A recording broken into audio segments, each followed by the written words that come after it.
नमस्कार, सुस्वागतम, वेलकम, अभिनंदन। दोस्तों, आज के इस वीडियो में हम बात करने वाले हैं देवकी और यशोदा कौन थी। जानिए उनका संपूर्ण परिचय। भगवान श्री कृष्ण ने राजा सूरसेन के पुत्र वासुदेव की पत्नी देवकी के गर्भ से जन्म लिया था और गोकुल के ग्राम प्रमुख नंदराय की पत्नी यशोदा ने उन्हें पाला, पोसा और बड़ा किया।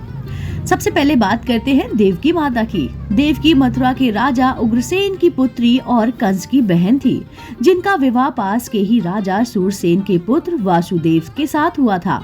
वासुदेव की पहली पत्नी रोहिणी थी। भगवान कृष्ण की माता देवकी ने वासुदेव जी के साथ अपने जीवन के महत्वपूर्ण वर्ष जेल में ही बिता दिए थे।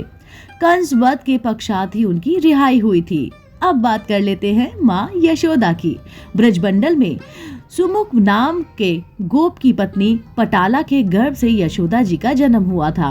उनका विवाह गोकुल के प्रसिद्ध व्यक्ति नंद से हुआ था। कहते हैं यशोदा वैश्य समाज से थी।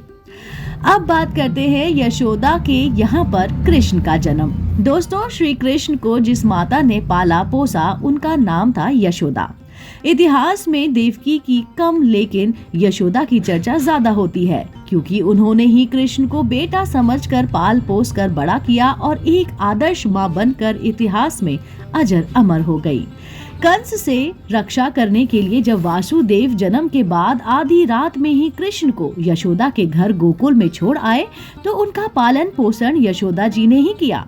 महाभारत और भागवत पुराण में बालक कृष्ण की लीलाओं के अनेक वर्णन मिलते हैं, जिनमें यशोदा को ब्रह्मांड के दर्शन, माखन चोरी और उनको यशोदा द्वारा ओखल से बांध देने वाली घटनाओं का प्रमुख वर्णन मिलता है। और यशोदा ने बलराम के पालन पोषण की भी बहुत भी महत्वपूर्ण भूमिका निभाई है, जो रोहिणी के पुत्र और सुभद्रा के भाई थे।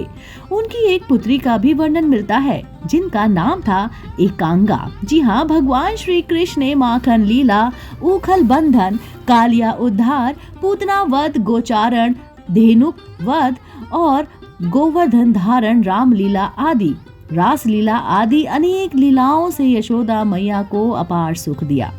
इस प्रकार 11 वर्ष 6 महीने तक माता यशोदा के महल में कृष्ण की लीलाएं चलती रहीं। इसके बाद कृष्ण को मथुरा ले जाने के लिए अक्रूर जी का आगमन हुआ। ये घटना यशोदा के लिए बहुत ही दुखद थी।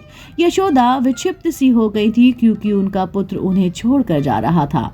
दूसरे के पुत्र को अपने कलेजे के टुकड़े के जैसे प्यार और दुलार देकर यशोदा ने एक आदर्श चरित्र का उदाहरण प्रस्तुत किया था। यशोदा का जीवन सिर्फ इतना ही नहीं है। धार्मिक ग्रंथों में उनके जीवन से जुड़ी कई घटनाएं और उनके पूर्व जन्म की कथाएं अभी भी मिलती हैं। दोस्तों, आज के लिए इतना ही। उम्मीद करती हूँ आपको आज का वीडियो बेहद पसंद आया होगा, क्योंकि आज हमने आपको कान्हा के एक नहीं बल्कि दो माओं का हमने संपूर्ण परिचय जो दिया है। दोस्तों, ऐसे ही धार्मिक पौराणिक कहानी कथाएं सुनने, जानने, देखने के लिए आप जुड़े रहिए, देखते रहिए आपका अपना पसंदीदा YouTube चैनल।